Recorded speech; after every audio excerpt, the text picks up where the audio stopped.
ਧੰਨ ਵਾਹਿਗੁਰੂ ਸਾਹਿਬ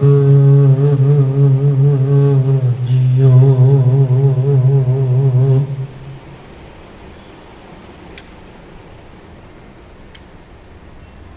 ਤੁਮਰੀ ਸ਼ਰਨ ਤੁਮਾਰੀ ਆਸਾ, तुम ही सजन सुहेले। राखो राखण हार दयाला, नानक कर के कोले। वाहिगुरु साहिब जीओ, ए श्रवणो मेरे हो, साचै सुननै नौ पठाए।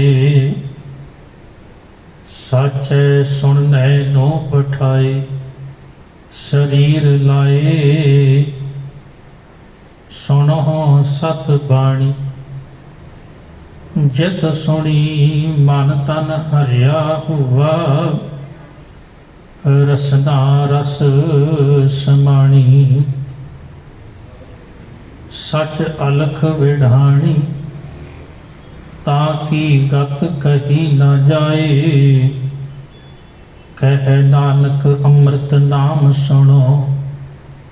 पवित्र होवो, सच सुननै नो पठाए। कह नानक अमृत नाम सुनो। पवित्र होवो, सच सुननै नो पठाए। वाहिगुरु जी का खालसा, वाहिगुरु जी की फतेह। धन धन साहिब श्री गुरु अमरदास सच्चे पातशाह जी आनंद साहिब की 37वीं पौड़ी अंदर कृपा करते हैं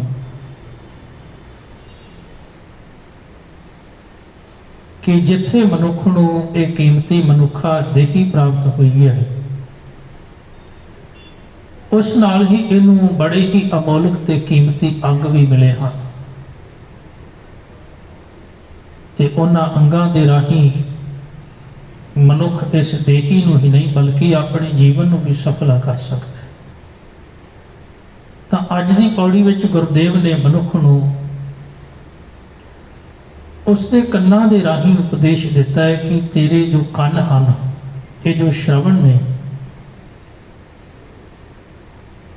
ये अकाल पुरख ने कादे वास्ते लाए ने,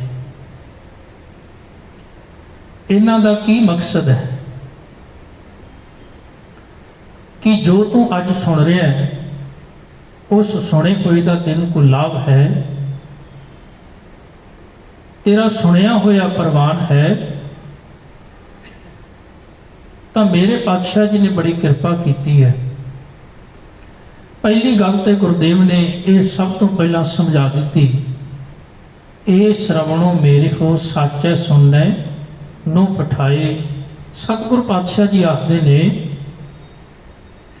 कि हे मेरे कन्नो,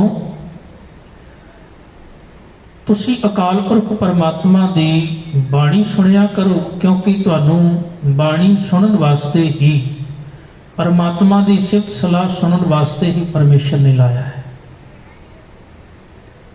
उनकी सिफत सलाह सुनिया करो। पर जेड़े साडे कन ने ना, ये सुनते की नहीं भला, या तो ये किसी की निंदा सुनते हैं, या अपनी वडियाई सिफत सुनते हैं, या फिर ये झूठ या कूड़ सुनते हैं, पर सच नूं ये नहीं सुनते। जिस वास्ते अकाल पुरख ने लाए ने वो नहीं सुनते, बल्कि ये होर चीज़ां होर गल्लां संसार दीयां दलियावी सुन के ते खुश होंदे ने। भाई गुरदास जी ने एक बचन किया है, वो आखते ने, उस्तत निंदा कन सुन रोवण तै हासे। ਇਹ ਜਿਹੜੇ ਸਾਡੇ ਕੰਨ ਨੇ ਨਾ, ਜਦੋਂ ਤੇ ਕੋਈ ਸਾਡੀ ਸਿਫਤ ਕਰੇ, ਸਾਡੀ ਵਡਿਆਈ ਕਰੇ, ਸਾਡੀ ਵਾਹ ਵਾਹ ਕਰੇ, ਉਦੋਂ ਇਹ ਕੰਨ ਜਿਹੜੇ ਨੇ ਉਹ ਬੜੇ ਖੁਸ਼ ਹੁੰਦੇ ਨੇ, ਹੱਸਦੇ ਨੇ, ਪ੍ਰਸੰਨ ਹੁੰਦੇ ਨੇ। ਪਰ ਜਦੋਂ ਕੋਈ ਸਾਡੀ ਨਿੰਦਿਆ ਕਰੇ, ਸਾਨੂੰ ਕੋਈ ਮਾੜਾ ਬੋਲੇ, ਕੋਈ ਮਾੜਾ ਆਖੇ, ਉਦੋਂ ਫਿਰ ਇਹ ਕੰਨ ਸੁਣ ਕੇ ਤੇ ਬੜੇ ਦੁਖੀ ਹੁੰਦੇ ਨੇ। ਮਨੁੱਖ ਬੜਾ ਦੁਖੀ ਹੁੰਦਾ ਹੈ। ਵੈਸੇ ਜਿੱਥੇ ਸਾਡੇ ਇਹ ਕੰਨ ਪਰਮਾਤਮਾ ਨੇ ਲਾਏ ਨੇ ਸਿਫਤ ਸਲਾਹ ਸੁਣਨ ਵਾਸਤੇ, ਦੁਨੀਆ ਦਾ ਬਹੁਤ ਸਾਰਾ ਗਿਆਨ ਜਿਹੜਾ ਹੈ ਮਨੁੱਖ ਸੁਣ ਕੇ ਪ੍ਰਾਪਤ ਕਰਦਾ ਹੈ। ਜਿਹੜਾ ਬੱਚਾ ਹੁੰਦਾ ਹੈ, ਜਦੋਂ ਦਾ ਜਨਮ ਹੁੰਦਾ ਹੈ, ਤਾਂ ਬੱਚੇ ਨੂੰ ਉਹਦੇ ਮਾਂ-ਬਾਪ ਬਾਰ-ਬਾਰ ਗੱਲਾਂ ਨੂੰ ਦੁਹਰਾਉਂਦੇ ਨੇ ਤਾਂ ਜੋ ਉਹ ਬੱਚਾ ਉਹਨਾਂ ਗੱਲਾਂ ਨੂੰ ਸੁਣ ਕੇ ਤੇ ਬੋਲਣ ਦੀ ਜਾਚ ਸਿੱਖ ਸਕੇ। ਜੇ ਉਸ ਬੱਚੇ ਦੇ ਕੋਲ ਕੁਝ ਵੀ ਬੋਲਿਆ ਨਾ ਜਾਵੇ ਤੇ ਸੁਭਾਵਿਕ ਗੱਲ ਹੈ ਕਿ ਉਹ ਬੱਚਾ ਜ਼ਿੰਦਗੀ ਦੇ ਵਿੱਚ ਕੁਝ ਬੋਲ ਹੀ ਸਕੇਗਾ, ਕੁਝ ਬੋਲ ਨਹੀਂ ਪਾਵੇਗਾ, ਕਿਉਂਕਿ ਉਹਨੇ ਕੁਝ ਸੁਣਿਆ ਨਹੀਂ। ਇਸ ਕਰਕੇ ਬੱਚੇ ਨੂੰ ਹਮੇਸ਼ਾ ਉਹਦੇ ਮਾਂ-ਬਾਪ ਉਹਦੇ ਕੋਲ ਬੋਲਦੇ ਨੇ ਤੇ ਉਹ ਬੱਚਾ ਉਹਨਾਂ ਬੋਲਾਂ ਨੂੰ ਸੁਣ ਕੇ ਤੇ ਫਿਰ ਉਹਨਾਂ ਨੂੰ ਬੋਲਣ ਦਾ ਯਤਨ ਕਰਦਾ ਹੈ ਤੇ ਉਹਨਾਂ ਨੂੰ ਫਿਰ ਬੋਲਦਾ ਹੈ। ਮੇਰੇ ਪਾਤਸ਼ਾਹ ਆਖਦੇ ਨੇ, ਦੁਨੀਆ ਦਾ ਬਹੁਤਾ ਗਿਆਨ ਮਨੁੱਖ ਸੁਣ ਕੇ ਪ੍ਰਾਪਤ ਕਰਦਾ ਹੈ, ਪਰ ਅਫਸੋਸ ਕਿ ਮਨੁੱਖ ਸੁਣ ਕੀ ਰਿਹਾ ਹੈ ਤੇ ਇਹਨੇ ਸੁਣਨਾ ਕੀ ਸੀ, ਇਹ ਫਰਕ ਅਜੇ ਤੱਕ ਮਨੁੱਖ ਨੂੰ ਪਤਾ ਨਹੀਂ ਲੱਗਾ ਕਿ ਮੇਰੇ ਸੁਣਨ ਵਿੱਚ, ਜਿਹੜਾ ਮੈਂ ਸੁਣ ਰਿਹਾ ਵਾਂ ਤੇ ਜੋ ਮੈਂ ਸੁਣਨ ਵਾਸਤੇ ਆਇਆ ਸਾਂ, ਉਹਦੇ ਵਿੱਚ ਅੰਤਰ ਫਰਕ ਕੀ ਹੈ ਕਿ ਮੇਰਾ ਸੁਣਨਾ ਸਹੀ ਹੈ। ਪਾਤਸ਼ਾਹ ਆਖਦੇ ਨੇ, ਤੂੰ ਤਾਂ ਇਸ ਦੁਨੀਆ ਦੇ ਅੰਦਰ ਜਾਂ ਤੇ ਨਿੰਦਿਆ ਹੀ ਸੁਣਦਾ ਰਹਿੰਦਾ। ਸਾਡੇ ਕੰਨ ਨਿੰਦਿਆ ਸੁਣਦੇ ਰਹਿੰਦੇ ਨੇ ਤੇ ਘੰਟਿਆਂ ਬੱਧੀ ਸੁਣਦੇ ਰਹਿੰਦੇ ਨੇ, ਥੱਕਦੇ ਨਹੀਂ, ਲਗਾਤਾਰ ਸੁਣਦੇ ਨੇ, ਤੇ ਜਾਂ ਫਿਰ ਆਪਣੀ ਵਡਿਆਈ ਸੁਣਦੇ ਨੇ, ਆਪਣੀ ਉਸਤਤ ਸੁਣਦੇ ਨੇ। ਪਾਤਸ਼ਾਹ ਜੀ ਨੇ ਦੋਨਾਂ ਹੀ ਚੀਜ਼ਾਂ ਤੋਂ ਵਰਜਿਆ ਮਨੁੱਖ ਨੂੰ। ਗੁਰਦੇਵ ਆਖਦੇ ਨੇ, ਉਸਤਤ ਨਿੰਦਾ ਦੋ ਤਿਆਗੈ, ਖੋਜੈ ਪਦ ਨਿਰਬਾਨਾ। ਪਰ ਨਾਲ ਇਹ ਵੀ ਗੱਲ ਸਮਝਾ ਦਿੱਤੀ, ਜਨ ਨਾਨਕ ਕੇ ਖੇਲ ਕਠਨ ਹੈ, ਕਿਨਹੂ ਗੁਰਮੁਖ ਜਾਨਾ। ਕੋਈ ਗੁਰੂ ਦੇ ਨਾਲ, ਚਰਨਾਂ ਨਾਲ ਜੁੜਿਆ ਹੋਇਆ ਮਨੁੱਖ ਇਸ ਕਹਾਣੀ ਨੂੰ ਸਮਝ ਸਕਿਆ, ਇਸ ਭੇਦ ਨੂੰ, ਕਿ ਇਹ ਖੇਡ ਬੜੀ ਹੀ ਔਖੀ ਹੈ, ਬੜੀ ਕਠਿਨ ਹੈ। ਕਿਹੜੀ? ਕਿ ਇਹ ਜੋ ਕਿ ਨਿੰਦਿਆ ਕਰਦਾ ਹੈ ਤੇ ਆਪਣੀ ਵਡਿਆਈ ਸੁਣਦਾ ਹੈ, ਜਾਂ ਕਿਸੇ ਦੀ ਝੂਠੀ ਵਡਿਆਈ ਕਰਦਾ ਹੈ, ਖੁਸ਼ਾਮਦ ਕਰਦਾ ਹੈ, ਤੇ ਕਿਸੇ ਦੀ ਝੂਠੀ ਨਿੰਦਿਆ ਕਰਦਾ ਹੈ। ਇਸ ਰਾਹ ਨੂੰ ਤਿਆਗਣਾ ਬੜਾ ਹੀ ਔਖਾ ਹੈ। ਧੰਨ ਗੁਰੂ ਤੇਗ ਬਹਾਦਰ ਮਹਾਰਾਜ ਜੀ ਕਿਰਪਾ ਕਰਦੇ ਨੇ ਕਿ ਜਿਹੜਾ ਮਨੁੱਖ ਸੰਸਾਰ ਵਿੱਚ, ਜਗਤ ਵਿੱਚ ਰਹਿ ਕੇ ਉਸਤਤ ਤੇ ਨਿੰਦਿਆ ਨੂੰ ਤਿਆਗ ਦਿੰਦਾ ਹੈ, ਅਸਲ ਦੇ ਵਿੱਚ ਉਹ ਪਰਮਾਰਥ ਦੇ ਮਾਰਗ ਤੇ ਚੱਲਣ ਦੀ ਜਾਚ ਸਿੱਖ ਲੈਂਦਾ ਹੈ। ਤੇ ਜਿੰਨਾ ਚਿਰ ਮਨੁੱਖ ਇਹਦੇ ਵਿੱਚ ਫਸਿਆ ਹੋਇਆ ਹੈ, ਉਹਨਾਂ ਚਿਰ ਮਨੁੱਖ ਪਰਮਾਰਥ ਵਾਲੇ ਪਾਸੇ ਨਹੀਂ ਤੁਰ ਸਕਦਾ। ਤਾਂ ਸਭ ਤੋਂ ਪਹਿਲੀ ਗੱਲ ਇਹ ਪਾਤਸ਼ਾਹ ਜੀ ਬਾਣੀ ਵਿੱਚ ਸਮਝਾਉਂਦੇ ਨੇ ਕਿ ਸੁਣਨਾ ਕੀ ਹੈ। ਜੇ ਜੋ ਵੀ ਤੂੰ ਸੁਣਦਾ ਹੈ, ਯਾਦ ਰੱਖਣਾ ਉਹਦਾ ਪ੍ਰਭਾਵ ਸਾਡੇ ਜੀਵਨ ਤੇ ਪੈਂਦਾ ਹੈ, ਬਹੁਤ ਗਹਿਰਾ ਪੈਂਦਾ ਹੈ, ਬਹੁਤ ਗਹਿਰਾ ਅਸਰ ਹੁੰਦਾ ਹੈ। ਕਿਹੋ ਜਿਹੇ ਬੋਲ ਆਪਾਂ ਸੁਣਦੇ ਆ, ਕਿਹੋ ਜਿਹੇ ਗੀਤ ਆਪਾਂ ਸੁਣਦੇ ਆ, ਇਹ ਸਾਰਾ ਕੁਝ ਸਾਡੇ ਵਾਸਤੇ ਬਹੁਤ ਮਾਇਨੇ ਰੱਖਦਾ ਹੈ। ਤੇ ਸਤਿਗੁਰ ਪਾਤਸ਼ਾਹ ਜੀ ਆਖਦੇ ਨੇ, ਉਹ ਸੁਣਿਆ ਹੋਇਆ ਤੇਰੇ ਅੰਦਰ ਜਾਂਦਾ ਹੈ ਤੇ ਉਹ ਤੇਰੇ ਜੀਵਨ ਤੇ ਪ੍ਰਭਾਵ ਪਾਉਂਦਾ ਹੈ। ਤੇਰਾ ਜੀਵਨ ਉਸ ਸੁਣੇ ਹੋਏ ਤੋਂ ਪ੍ਰਭਾਵਿਤ ਹੁੰਦਾ ਹੈ। ਹੁਣ ਗੁਰੂ ਪਾਤਸ਼ਾਹ ਜੀ ਨੇ ਬਾਣੀ ਅੰਦਰ ਬੜੀ ਕਿਰਪਾ ਕੀਤੀ। ਮਹਾਰਾਜ ਆਖਦੇ ਨੇ ਕਿ ਜੇ ਤੂੰ ਕਿਤੇ ਸੁਣ ਕੇ ਰੱਤਾ ਮਾਸਾ ਵੀ ਬੋਲ ਪਰਮੇਸ਼ਰ ਦਾ ਹਿਰਦੇ ਵਿੱਚ ਵਸਾ ਲਵੇ, ਤਾਂ ਕਹਿ ਲਗੇ ਤੇਰਾ ਸੁਣਿਆ ਹੋਇਆ ਵੀ ਸਫਲਾ ਹੈ। ਤੇ ਜਿਹੜੇ ਤੇਰੇ ਕੰਨ ਹਨ, ਕਹਿ ਲਗੇ ਉਹ ਬੜੇ ਸ਼ੋਭਦੇ ਹਨ, ਉਹ ਚੰਗੇ ਹਨ, ਜਿਹੜੇ ਪਰਮਾਤਮਾ ਦੀ ਉਸਤਤ ਸੁਣਦੇ ਨੇ। ਆਪਣੀ ਵਡਿਆਈ ਨਹੀਂ, ਬਲਕਿ ਪਰਮੇਸ਼ਰ ਦੀ ਵਡਿਆਈ ਸੁਣਦੇ ਨੇ, ਅਕਾਲ ਪੁਰਖ ਦੀ ਸਿਫਤ ਸਲਾਹ ਸੁਣਦੇ ਨੇ। गुरु नानक साहब पातशाह जी ने 4 ऐसे बचन, 4 ऐसियां पौड़ियां जपजी साहब की बाणी में उचारण कीतियां ने, जिन्होंने पातशाह जी ने आख्या भी सुनना है। तो सुनने नाल की हुंदा है? पातशाह जी ने आख्या, साहब आखदे ने, सुनिया 7 संतोख ज्ञान, सुनिया 68 का स्नान, सुनिया पढ़ पढ़ पावे मान, सुनिया लागै सहज ध्यान, नानक भगतां सदा विकास, सुनिया दुख पाप का नाश। जिदन तू वाकया ही परमात्मा की सिफत सलाह सुननी शुरू कर देवेगा, उदन तेरे जीवन में ऐसा विकास, ऐसी खुशी, ऐसा खेड़ा आवेगा कि तेरे जीवन विचों पाप ते दुख चले जाएंगे, जिदन तू सुनना शुरू कर देगा। सतगुरु पातशाह जी होर भी कृपा करते हैं। साहब आदि ने गावीए, सुनीए,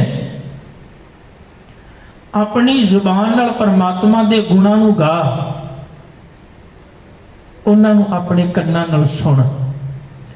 गावीए, सुनीए, मन रखिए भाओ, दुख पर हर सुख घर ले जाए। महाराज आखते ने, जदों तू भावना दे नाल, शरधा दे नाल महाराज दे परमेश्वर दे गुणां नूं गावेगा, उनकी सिफत सलाह करेगा, तो फिर केवल गावेगा नहीं, सुनेगा भी। अक्सर वेखण विच आउंदा है कि मनुख जुबान तो ते गा रहा है पर कंन सुन नहीं रहे। मनुख की जुबान ते गा रही होंदी है, जुबान ते बोल रही होंदी है, पर कंन जिहड़े ने वो नहीं सुनते। तो हो सकता कन्ना तक तो आवाज़ जाती होवे, पर मनुख का अंदर बैठा होया मन जिहड़ा वो केंद्रित नहीं होता, ध्यान नहीं होता। इस करके कोई मनुख किन्नी भी चंगी कोई गल कर रहा होवे ते उदों मनुख दे पल्ले कुछ नहीं पैंदा, क्योंकि मनुख उदों बेध्याना होंदा है। जिन्ना चिर मनुख का ध्यान नहीं है, उन्ना चिर मनुख सुन नहीं सकता। दुनिया के वख-वख धर्म ने, हर एक धर्म का एक अपना तरीका है बंदगी भगती करने का, पर जिहड़ा गुरु नानक साहब का जिहड़ा फलसफा है ना, वो बिल्कुल वखरा है। किसी का धर्म दर्शना ते खड़ा है। कोई कह रहा भी मैं कित्थे जा रहा, मंदिर में की करन जा रहा, मैं दर्शन करन जा रहा, भगवान के दर्शन करन जा रहा।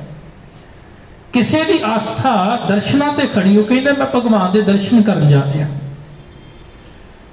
किसी की आस्था इस गल ते खड़ी है भी मैं नवाज पढ़न वास्ते जा रहा। पर गुरु नानक साहब पातशाह जी दी जदों गल आउंदी है,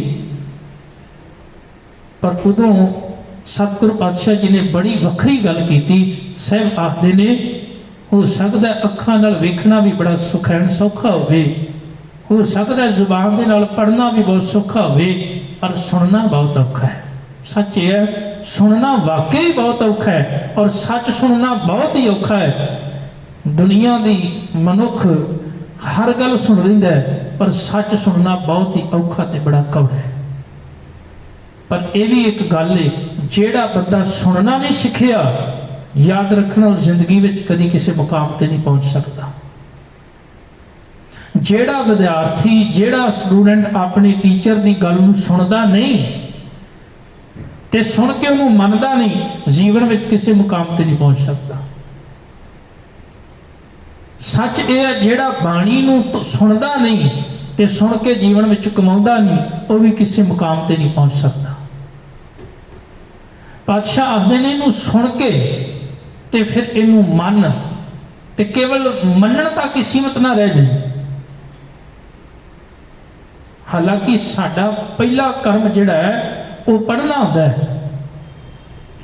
पातशाह ने आख्या, दर्शना की तो गल बाद की परमेश्वर ने, गुरु साहब ने परमेश्वर के दर्शना की गल बाद की है कि उनके दीदार तक तो तू बाद में पहुंच पाएगा। पहला जे तू पढ़दा है तो उन्होंने सुन, तू गाउंदा है उन्होंने सुन, सुनन तक ही सीमित ना रह जी, फिर सुन के उन्होंने मन। तो पातशाह फिर मन के की करना है, कह लगे मन के उस उत्ते अमल करना है। कई बार की होता है कि आप सुन लेने तो सुन के मन लेने, पर नहीं प्यारिओ, मनन तक ही सीमित नहीं रह जाना, मन के उन्होंने अमली जीवन में लैके आना है। गुरु पातशाह जी आखते ने भी जिन्होंने सुन के मन के जीवन में कमा लिया उन्हों का जीवन सफल हो जाता है। एक दो उदाहरण आप ले लीए, जिवें किसी मनुख ने सानू किसी जगह बारे दसिया, असी सुन लिया, ते सुन के जे असी मान लिया, पर माफ करना, जे असी मान लिया स्वीकार कर लिया भी ठीक होगा, पर उन्होंने जानने का यतन नहीं किया ना, तो फिर साडा सुनिया ते मन्निया होया भी व्यर्थ हो जाएगा। गुरु पातशाह जी बाणी में एक बचन करते हैं, साहब आखते ने, सुन वड्डा आखै सब कोई, केवल वड्डा डिठा होए। केवल सुनिया सुनाइया गल्लां नाल मनुख ये कह रहे हैं कि परमात्मा बहुत वड्डा है, बहुत महान है, बहुत चंगा है, पर वो कितना महान है कह लगे जिन्ना चिर तू दे दीदार नहीं करता, दर्शन नहीं करता, उन्ना चिर तेन पता नहीं लगना। उदाहरण के तौर पर कोई मनुख सानू अमृतसर बारे दसदा है, अमृतसर हरमंदर साहब बारे दसदा है, किसी ने दस दिता, असी सुन लिया। किसी ने दसिया भी हरमंदर साहब 4 दरवाजे लगे हुए, असी सुन लिया। किसी ने दसिया भी उत्थे बड़ा बड़ा सरोवर है, दुनिया बड़ी इशनान करती, सुन लिया। किसी ने कहा भी उसे हरमंदर साहब गुरु ग्रंथ साहब का प्रकाश है, असी सुन के ते मान लिया भी होगा, ठीक है, पर वो वाकया ही उथे है या नहीं है, जिन्ना चिर असी उथे जाके नहीं देखते उन्ना चिर सानू साडा मन्निया होया ते सुनिया होया भी व्यर्थ है। कोई मनुख किसी भी चीज़ की वडियाई करे, सिफत करे, ते असी उन्होंने सुन के ते मान लीए ते मनण तक सीमित रह जाइए। यही तो होया साडे नाल अज तक। गुरु साहब सानू सुणाउंदे रहे, असी सुनते रहे, ते सुन के आख दिता ठीक है होगा, असी मनते रहे, होगा हुंदा होगा इस तरह, पर नहीं कभी जानने की कोशिश नहीं की भी वाकया ही इस तरह हो सकता है। हुण जिन्हां ने जान लिया, ते कबीर साहब आखदे ने कि जिन्हां ने जान लिया, जिन्हां ने उस परमात्मा नूं समझ लिया, फिर वो मनुख तां असल दे विच इस तरह ने कि जिवें गूंगे नूं मठियाई खवा दी होवे। पर नाल ये भी आखदे ने, कहन लगे भी भलिया जिदन मैं उसनूं मन के जान लिया ना ते समझ लिया, उस तो बाद मेरे जीवन में बदलाव आया। मैं भावें आखिया भी परमात्मा इस तरह का है, लोकी कहते भी हुंदा होवेगा, पर कह लगे जे लोकी नहीं मानते तो कोई गल नहीं, पर मैनू कोई फर्क नहीं पैंदा क्योंकि मैं उन्होंने जान लिया। साहब आखदे ने भी तू उस सच बारे केवल सुनना ही नहीं, केवल मनना ही नहीं, बल्कि यतन करना जानने का भी वो है किहो जिहा। किसी जगियासू ने गुरु की बड़ी वडियाई की, वो कहता भी गुरु तो इस तरह का है, गुरु आ करदा है, एवें करदा है, बड़ी वडियाई की गुरु की। पर वो कहता भी मैं किवें मान लवां, जो तू कह रहे हैं इनू मैं किवें मान लवां, सुन के सिर्फ सच का पता नहीं लग सकता। हुण वो वाकया ही उस गुरु नूं वेखण वास्ते उन्हें कदम पहला कुटिया भी मैं हुण वेखां उस गुरु बारे जाना कि जिहो जिहा मैं गुरु बारे सुनदा हां कि वाकया उहदे विच क्वालिटी है, जिस मालक बारे जिस रब बारे अज तक मैनूं दसिया गया कि वाकया वो है उस तरह का है। हुण सुनिया सी उस गुरु दे बारे, उस गुरु दे बोल भी सुने सन, पर इन्हां घटना दे विच बोल पए ते बोल की सन, जित सेवीए सुख पाइए सो साहिब सदा संभालिए। एक कन्ना विच बोल पे ਹੁਣ ਇੱਕ ਦੇਵੀ ਦਾ ਉਪਾਸ਼ਕ ਹੈ, ਦੇਵੀ ਨੂੰ ਮੰਨਣ ਵਾਲਾ, ਦੇਵੀ ਦੀ ਯਾਤਰਾ ਤੇ ਜਾਣ ਵਾਲਾ, ਉਹਨੇ ਇਹ ਕੰਨਾਂ ਨਾਲ ਸੁਣਿਆ ਤੇ ਸੁਣ ਕੇ ਉਹਨੂੰ ਪੁੱਛਿਆ, ਕਹਿਣ ਲੱਗੇ ਵੀ ਭਲਿਆ ਜੋ ਤੂੰ ਕਹਿ ਰਿਹਾ ਹੈ ਕਿ ਵਾਕਿਆ ਸੱਚ ਹੈ? ਉਹਨੇ ਆਖਿਆ ਬਿਲਕੁਲ ਸੱਚ ਹੈ। ਉਹ ਕਹਿੰਦਾ ਮੈਂ ਕਿਵੇਂ ਮੰਨਾਂ? ਉਹਨੇ ਆਖਿਆ ਜੇ ਤੂੰ ਇਹ ਸੱਚ ਨੂੰ ਜਾਣਨਾ ਤੇ ਤੈਨੂੰ ਫਿਰ ਉਹਦੇ ਚਰਨਾਂ ਵਿੱਚ ਜਾਣਾ ਪਵੇਗਾ। ਜੇ ਤੂੰ ਵਾਕਿਆ ਉਹ ਸੱਚ ਨੂੰ ਜਾਣਨਾ ਤੈਨੂੰ ਉੱਥੇ ਜਾਣਾ ਪਵੇਗਾ। ਜੇ ਤੂੰ ਸੁਣੇ ਹੋਏ ਤੇ ਮੰਨ ਲਿਆ ਤੇ ਫਿਰ ਸ਼ਾਇਦ ਹੋ ਸਕਦਾ ਤੂੰ ਆਪਣੀ ਮੰਜ਼ਿਲ ਤੇ ਨਾ ਪਹੁੰਚ ਸਕੇ। ਤੇ ਹੋਇਆ ਵੀ ਇਸ ਤਰ੍ਹਾਂ, ਜਦੋਂ ਉਸ ਭਾਈ ਲਹਿਣੇ ਨੇ, ਬਾਬੇ ਲਹਿਣੇ ਨੇ ਉਹਨਾਂ ਬੋਲਾਂ ਨੂੰ ਆਪਣੇ ਕੰਨਾਂ ਨਾਲ ਸੁਣਿਆ ਸੀ ਤੇ ਭਾਈ ਜੋਤ ਜੀ ਪਾਸੋਂ ਪੁੱਛਿਆ ਸੀ ਤੇ ਉਹਨਾਂ ਇੱਕ ਖਿੰਡ ਮੰਨ ਵੀ ਲਿਆ, ਪਰ ਉਹ ਮੰਨਣ ਤੱਕ ਸੀਮਤ ਨਹੀਂ ਰਹਿ ਗਏ। ਉਹ ਫਿਰ ਚੱਲ ਕੇ ਗਏ। ਜਦੋਂ ਗਏ ਗੁਰੂ ਨਾਨਕ ਸਾਹਿਬ ਪਾਤਸ਼ਾਹ ਜੀ ਦੇ ਚਰਨਾਂ ਦੇ ਵਿੱਚ ਜਦੋਂ ਕੁਝ ਸਮਾਂ ਬਿਤਾਇਆ ਤੇ ਫਿਰ ਆਪ ਹੀ ਕਹਿ ਉੱਠੇ, ਜੈਸਾ ਸਤਿਗੁਰੂ ਸੁਣੀਦਾ ਤੈਸੋ ਹੀ ਮੈਂ ਡੀਠ, ਵਿਛੜਿਆ ਮੇਲਾ ਪ੍ਰਭੂ ਹਰ ਦਰਗਹਿ ਕਾ ਬਸੀਠ। ਜਿਹੜੀਆਂ ਦੇਵੀ ਦੇਵਤੇ ਅੱਜ ਤੱਕ ਮੈਨੂੰ ਪਰਮਾਤਮਾ ਨਾਲ ਨਹੀਂ ਸਨ ਮਿਲਾ ਸਕੇ, ਮੈਨੂੰ ਵਿਛੜੇ ਹੋਏ ਨੇ, ਉਹ ਮੈਨੂੰ ਅੱਜ ਗੁਰੂ ਨਾਨਕ ਸਾਹਿਬ ਨੇ ਮਿਲਾ ਦਿੱਤਾ ਹੈ। ਫਿਰ ਮਿਲਾਇਆ ਹੀ ਨਹੀਂ, ਆਪਣਾ ਹੀ ਰੂਪ ਬਣਾ ਦਿੱਤਾ ਹੈ। ਕਿੰਨੀ ਵੱਡੀ ਗੱਲ ਹੋਵੇਗੀ। ਜਿਸ ਆਸਾ ਕੀ ਵਾਰ ਦੇ ਬਚਨ ਬਾਬਾ ਲਹਿਣਾ ਜੀ ਸੁਣਦੇ ਨੇ ਤੇ ਅੱਜ ਜਿਸ ਮੁਕਾਮ ਤੇ ਪਹੁੰਚੇ ਨੇ, ਕੇਵਲ ਸੁਣ ਕੇ ਤੇ ਮੰਨ ਕੇ ਨਹੀਂ, ਬਲਕਿ ਉਹਨੂੰ ਬਚਨਾਂ ਨੂੰ ਜੀਵਨ ਵਿੱਚ ਕਮਾ ਕੇ ਜਿਸ ਮੁਕਾਮ ਤੇ ਪਹੁੰਚੇ, ਅੱਜ ਆਸਾ ਕੀ ਵਾਰ ਬਾਬਾ ਲਹਿਣਾ ਜੀ ਭਾਵ ਗੁਰੂ ਅੰਗਦ ਸਾਹਿਬ ਤੋਂ ਬਿਨਾਂ ਅਧੂਰੀ ਹੈ। ਆਸਾ ਕੀ ਵਾਰ ਦਾ ਕੀਰਤਨ ਉਹਨਾਂ ਚਿਰ ਆਪਾਂ ਕਰਨ ਜਿੰਨਾ ਚਿਰ ਗੁਰੂ ਅੰਗਦ ਸਾਹਿਬ ਦੇ ਸਲੋਕ ਨਹੀਂ ਪੜ੍ਹਦੇ। ਕਿੰਨੀ ਉਹਨਾਂ ਨੇ ਜੀਵਨ ਦੇ ਵਿੱਚ ਖੋਜ ਕੀਤੀ ਹੋਵੇਗੀ ਸੱਚ ਦੀ, ਤੇ ਕਿੰਨਾ ਸੱਚ ਦੇ ਵਿੱਚ ਅਭੇਦ ਹੋ ਗਏ ਹੋਣਗੇ। ਤਾਂ ਮੇਰੇ ਪਾਤਸ਼ਾਹ ਜੀ ਨੇ ਇੱਕ ਬੜੀ ਕਮਾਲ ਦੀ ਗੱਲ ਜਿਹੜੀ ਸਮਝਾਈ ਹੈ। ਉਹ ਕਿਹੜੀ? ਗੁਰੂ ਅਮਰਦਾਸ ਪਾਤਸ਼ਾਹ ਜੀ ਨੇ, ਇਹ ਸ਼ਰਵਣੋ ਮੇਰਿਓ ਸੱਚ ਸੁਣਨਾ ਨੋ ਪਠਾਈ। ਇਹ ਮੇਰੇ ਸ਼ਰਵਣੋ, ਮੇਰੇ ਕੰਨੋਂ, ਪਰਮਾਤਮਾ ਨੇ ਤੁਹਾਨੂੰ ਪਰਮਾਤਮਾ ਦੀ ਸਿਫਤ ਸਲਾਹ ਸੁਣਨ ਵਾਸਤੇ ਲਾਇਆ। ਸੱਚ ਸੁਣਨਾ ਨੋ ਪਠਾਏ, ਸ੍ਰੀ ਲਾਏ ਸੁਣੋ ਸਤਬਾਣੀ। ਤੁਹਾਨੂੰ ਇਸ ਸਰੀਰ ਦੇ ਨਾਲ ਪਰਮਾਤਮਾ ਨੇ ਲਾਇਆ ਹੈ, ਤੁਸੀਂ ਸਦਾ ਹੀ ਕਹਿਣ ਲੱਗੇ ਉਸ ਪਰਮਾਤਮਾ ਦੀ, ਪਰਮੇਸ਼ਰ ਦੀ ਸਿਫਤ ਸਲਾਹ ਸੁਣਿਆ ਕਰੋ।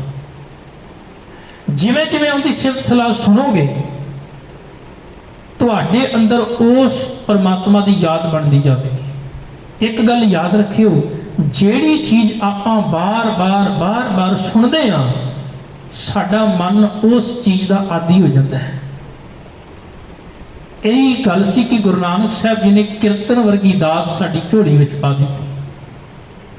ਇਹੀ ਕਮਾਲ ਦੀ ਗੱਲ ਸੀ ਕਿ ਇਹ ਕੀਰਤਨ ਇੱਕ ਐਸੀ ਦਾਤ ਹੈ ਜਿਹੜੀ ਪੱਥਰ ਵਰਗੇ ਹਿਰਦੇ ਨੂੰ ਮੋਮ ਬਣਾਉਣ ਦੀ ਤਾਕਤ ਰੱਖਦੀ ਹੈ। ਸੰਗੀਤ ਇੱਕ ਐਸੀ ਚੀਜ਼ ਹੈ ਜਿਹੜੇ ਸਾਡੇ ਪੱਥਰ ਹੋਏ ਮਨ ਨੂੰ ਵੀ ਕੋਮਲ ਬਣਾ ਦਿੰਦੀ ਹੈ, ਨਿਰਮਲ ਬਣਾ ਦਿੰਦੀ ਹੈ। ਤਾਂ ਸਤਿਗੁਰੂ ਪਾਤਸ਼ਾਹ ਜੀ ਨੇ ਆਖਿਆ ਕਿ ਜਿੱਦਣ ਤੂੰ ਆਪਣੇ ਕੰਨਾਂ ਦੇ ਨਾਲ ਮਾਲਕ ਦੀ ਸਿਫਤ ਸਲਾਹ ਨੂੰ ਪਿਆਰ ਨਾਲ ਸੁਣੇਗਾ, ਧਿਆਨ ਲਾ ਕੇ, ਤਾਂ ਕਹਿਣ ਲੱਗੇ ਫਿਰ ਸੁਣਦਿਆਂ ਇੱਕ ਦਿਨ ਤੇਰਾ ਮਨ ਜਿਹੜਾ ਹੈ, ਕਹਿਣ ਲੱਗੇ ਉਸ ਮਾਲਕ ਦੇ ਚਰਨਾਂ ਦੀ ਯਾਦ ਵਿੱਚ ਜੁੜ ਜਾਵੇਗਾ ਕਿ ਜਿੰਦੇ ਬਾਰੇ ਮੈਂ ਸੁਣ ਰਿਹਾ ਵਾਂ ਬਾਰ-ਬਾਰ। ਹਿਟਲਰ ਨੇ ਇੱਕ ਗੱਲ ਆਖੀ ਸੀ, ਕਹਿਣ ਲੱਗਾ ਜੇ ਕਿਸੇ ਸਾਹਮਣੇ ਤੁਸੀਂ 1000 ਵਾਰ ਝੂਠ ਬਾਰ-ਬਾਰ ਬੋਲੋ ਨਾ, 1000 ਵਾਰ ਬਾਰ-ਬਾਰ ਝੂਠ ਬੋਲੋ, ਫਿਰ ਸੱਚ ਮੰਨਣਾ ਸ਼ੁਰੂ ਕਰ ਦੇਵੇਗਾ। ਉਹ ਗੱਲ ਨੂੰ ਸੱਚ ਭਾਵੇਂ ਝੂਠ ਹੀ ਹੋਵੇ, 1000 ਵਾਰ ਬੋਲੋ। ਜੇ 10 ਮਨੁੱਖ ਸਾਡੇ ਕੋਲ ਆ ਕੇ ਕਿਸੇ ਗੱਲ ਨੂੰ ਭਾਵੇਂ ਝੂਠ ਹੀ ਹੋਵੇ ਤੇ ਸੱਚ ਕਹਿਣ, ਤੇ ਆਪਾਂ ਉਹਨੂੰ ਸੱਚ ਮੰਨ ਲੈਂਦੇ ਆ ਵੀ ਇੱਕ ਝੂਠਾ ਹੋ ਸਕਦਾ, 2 ਹੋ ਸਕਦੇ ਨੇ, 3, ਪਰ 10 ਤੇ ਝੂਠੇ ਨਹੀਂ ਹੋ ਸਕਦੇ ਨਾ। ਪਰ ਆਪਾਂ ਨੂੰ ਸੱਚ ਮੰਨਣਾ ਸ਼ੁਰੂ ਕਰ ਦਿੰਦੇ ਆ। ਸਾਹਿਬ ਆਖਦੇ ਨੇ ਜੇ ਤੂੰ ਬਾਰ-ਬਾਰ ਮਾਲਕ ਦੀ ਸਿਫਤ ਸਲਾਹ ਦੀ ਬਾਣੀ ਸੁਣੇਗਾ ਤੇ ਫਿਰ ਤੇਰਾ ਭਰੋਸਾ ਕਿਉਂ ਨਾ ਵੱਜੇਗਾ। ਤਾਂ ਤੂੰ ਉਸ ਮਾਲਕ ਦੀ ਸਿਫਤ ਸਲਾਹ ਸੁਣਿਆ ਕਰ, ਕਿਉਂਕਿ ਮਾਲਕ ਨੇ ਇੱਕ ਕੰਨ ਤਾਂ ਲਾਏ ਨੇ ਸਿਫਤ ਸਲਾਹ ਸੁਣਨ ਵਾਸਤੇ। ਜਿਤ ਸੁਣੀ ਮਨ ਤਨ ਹਰਿਆ ਹੋਆ ਰਸਨਾ ਰਸ ਮਾਣੀ। ਸਾਹਿਬ ਆਖਦੇ ਨੇ ਕਿ ਜਿੱਦਣ ਤੂੰ ਸਿਫਤ ਸਲਾਹ ਦੀ ਬਾਣੀ ਕਹਿਣ ਲੱਗੇ ਸੁਣੇਗਾ ਨਾ, ਵੇਖੀ ਤੇਰੇ ਮਨ ਤੇ ਸਿਫਤ ਸਲਾਹ ਦੀ ਬਾਣੀ ਦਾ ਇੰਨਾ ਅਸਰ ਹੋਵੇਗਾ ਕਿ ਤੇਰਾ ਮਨ ਅਤੇ ਤਨ ਕਹਿਣ ਲੱਗੇ ਖੇੜੇ ਵਿੱਚ ਆ ਜਾਣਗੇ। ਆਪਾਂ ਦੁਨਿਆਵੀ ਧੁਨਾਂ ਸੁਣਦੇ ਹਾਂ, ਦੁਨਿਆਵੀ ਗੀਤ ਸੁਣਦੇ ਹਾਂ, ਕੁਝ ਪਲ ਵਾਸਤੇ ਸੁਣ ਕੇ ਤੇ ਭਾਵੇਂ ਆਪਾਂ ਨੂੰ ਐਂ ਲੱਗਦਾ ਵੀ ਬੜਾ ਆਨੰਦ ਆ ਗਿਆ, ਪਰ ਉਹਨੂੰ 2 ਵਾਰ 4 ਵਾਰ 5 ਵਾਰ ਸੁਣੋ ਫਿਰ ਮਨ ਅੱਕ ਜਾਂਦਾ ਕਿ ਇਹਨੂੰ ਬੰਦ ਕਰੋ ਇਹਨੂੰ। ਪਰ ਕਦੀ ਬਾਣੀ ਸੁਣਦੇ ਇਸ ਤਰ੍ਹਾਂ ਹੋਇਆ, ਮਾਲਕ ਦੀ ਸਿਫਤ ਸਲਾਹ ਸੁਣਦੇ ਇਸ ਤਰ੍ਹਾਂ ਹੋਇਆ, ਇਹਨੂੰ ਜਿੰਨਾ ਸੁਣੋਗੇ ਓਨਾ ਹੀ ਬੰਦਾ ਗਹਿਰਾਈ ਵਿੱਚ ਉਤਰਦਾ ਜਾਂਦਾ ਹੈ। ਜਿੰਨਾ ਸੁਣੋਗੇ ਮਨ ਹੋਰ ਖੇੜੇ ਵਿੱਚ ਚਲਾ ਜਾਂਦਾ ਹੈ, ਜਿੰਨਾ ਸੁਣੋਗੇ। ਤਾਂ ਹੀ ਤੇ ਮਹਾਰਾਜ ਪਾਤਸ਼ਾਹ ਦੇ ਨੇ ਬਈ ਕਿੰਨੇ ਸਾਲ ਹੋ ਗਏ ਬਾਣੀ ਪੜ੍ਹਦੇ ਆ, ਬਾਣੀ ਸੁਣਦੇ ਆ, ਪਰ ਕਦੀ ਇਹ ਨਹੀਂ ਆਖਿਆ ਵੀ ਹੁਣ ਬਾਣੀ ਨਹੀਂ ਪੜ੍ਹਨੀ ਜਾਂ ਬਾਣੀ ਨਹੀਂ ਸੁਣਨੀ। ਕਿਉਂ?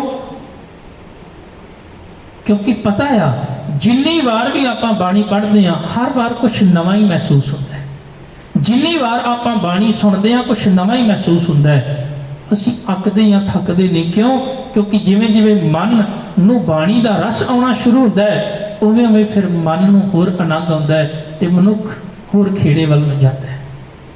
ਤਾਂ ਬੜੀ ਕਿਰਪਾ ਮਹਾਰਾਜ ਕਰਦੇ ਨੇ, ਜਿਤ ਸੁਣੀ ਮਨ ਤਨ ਹਰਿਆ ਹੋਆ, ਰਸਨਾ ਰਸ ਸਮਾਣੀ। ਕਹਿੰਦੇ ਫਿਰ ਜੀਭ ਵਿੱਚ ਵੀ ਉਹ ਮਸਤੀ ਆਉਣੀ ਸ਼ੁਰੂ ਹੋ ਜਾਂਦੀ ਹੈ, ਉਹ ਰਸ ਆਉਣਾ ਸ਼ੁਰੂ ਹੋ ਜਾਂਦਾ ਹੈ। ਕਿਉਂ?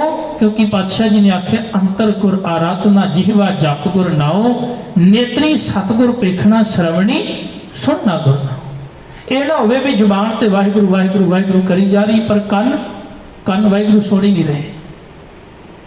ਇਹ ਨਾ ਹੋਵੇ। ਸਾਹਿਬ ਨੇ ਤਾਂ ਅੰਦਰੋਂ ਗੱਲ ਕੀਤੀ ਹੈ, ਅੰਦਰੋਂ, ਤਾਂ ਕਿ ਤੇਰਾ ਮਨ ਅੰਦਰੋਂ ਜਪ ਰਿਹਾ ਹੋਵੇ।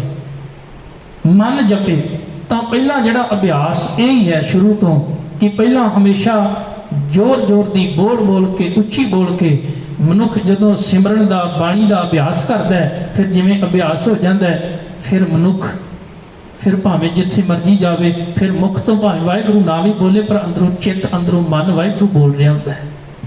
ਤੁਸੀਂ ਕਦੀ ਵੇਖੋ ਕਿਸੇ ਬੱਚੇ ਨੂੰ ਟ੍ਰੇਨਿੰਗ ਦੇਣੀ ਹੋਵੇ, ਕਾਰ ਦੀ ਦੇਣੀ ਹੋਵੇ, ਮੋਟਰਸਾਈਕਲ ਦੀ ਦੇਣੀ ਹੋਵੇ, ਕਦੀ ਵੇਖਿਆ ਵੀ ਤੁਸੀਂ ਭੀੜ ਦੇ ਵਿੱਚ ਜਾ ਕੇ ਸਿਖਾਉਂਦੇ ਹੋਣ? ਨਹੀਂ, ਉਹ ਜਿੱਥੇ ਖਾਲੀ ਜਗ੍ਹਾ ਹੁੰਦੀ ਉੱਥੇ ਸਿਖਾਉਂਦੇ ਨੇ। ਪਰ ਜਦੋਂ ਉਹ ਬੱਚਾ ਸਿੱਖ ਜਾਂਦਾ ਹੈ, ਟ੍ਰੇਨਿੰਗ ਪੂਰੀ ਹੋ ਜਾਂਦੀ, ਫਿਰ ਉਹ ਭੀੜ ਵਿੱਚ ਵੀ ਗੱਡੀ ਲੈ ਕੇ ਨਿਕਲ ਜਾਂਦਾ ਹੈ। ਤਾਂ ਜਿਹੜਾ ਖਾਲੀ ਸਮਾਂ ਜਿੱਥੇ ਕੋਈ ਭੀੜ ਨਹੀਂ, ਕੋਈ ਵਿਚਾਰਾਂ ਦੀ ਭੀੜ ਨਹੀਂ, ਖਿਆਲਾਂ ਦੀ ਭੀੜ ਨਹੀਂ, ਉਹ ਕਿਹੜਾ ਸਮਾਂ ਹੈ? ਪਾਤਸ਼ਾਹ ਜੀ ਨੇ ਉਹਨੂੰ ਆਖਿਆ ਅੰਮ੍ਰਿਤ ਵੇਲਾ ਸੱਚ ਨਾਉ। ਇਸ ਸਮੇਂ ਕੋਈ ਰੌਲਾ ਨਹੀਂ, ਕੋਈ ਗੌਲਾ ਨਹੀਂ, ਕੋਈ ਸ਼ੋਰ ਸ਼ਰਾਬਾ ਨਹੀਂ। ਉਸ ਵੇਲੇ ਜੇ ਤੂੰ ਪਰਮਾਤਮਾ ਦੀ ਸਿਫਤ ਸਲਾਹ ਨੂੰ ਗਾਏਗਾ, ਸੁਣੇਗਾ, ਤਾਂ ਕਹਿਣ ਲੱਗੇ ਫਿਰ ਤੇਰਾ ਗਾਵਿਆ ਤੇ ਸੁਣਿਆ ਤੇਰੇ ਤੇ ਇੰਨਾ ਅਸਰ ਕਰੇਗਾ ਕਿ ਫਿਰ ਇੱਕ ਦਿਨ ਤੂੰ ਭਾਵੇਂ ਦੁਨੀਆ ਦੀ ਭੀੜ ਵਿੱਚ ਵੀ ਚਲਾ ਜਾਵੇਂਗਾ, ਉੱਥੇ ਵੀ ਤੇਰੇ ਅੰਦਰ ਨਾਮ ਟਿਕਿਆ ਹੋਵੇਗਾ, ਉੱਥੇ ਵੀ ਤੇਰੇ ਅੰਦਰ ਸ਼ਬਦ ਟਿਕਿਆ ਹੋਵੇਗਾ। ਫਿਰ ਦੁਨੀਆ ਭਾਵੇਂ ਰੌਲੇ ਪਾਉਂਦੀ ਹੋਵੇ ਪਰ ਤੇਰਾ ਅੰਦਰ ਚਿੱਤ ਮਾਲਕ ਨਾਲ ਜੁੜਿਆ ਹੋਵੇਗਾ। ਗੁਰਦੇਵ ਕਿਰਪਾ ਕਰ ਰਹੇ ਨੇ, ਜਿਤ ਸੁਣੀ ਮਨ ਤਨ ਹਰਿਆ ਹੋਆ, ਰਸਨਾ ਰਸ ਸਮਾਣੀ, ਸੱਚ ਅਲਖ ਵਿਡਾਣੀ।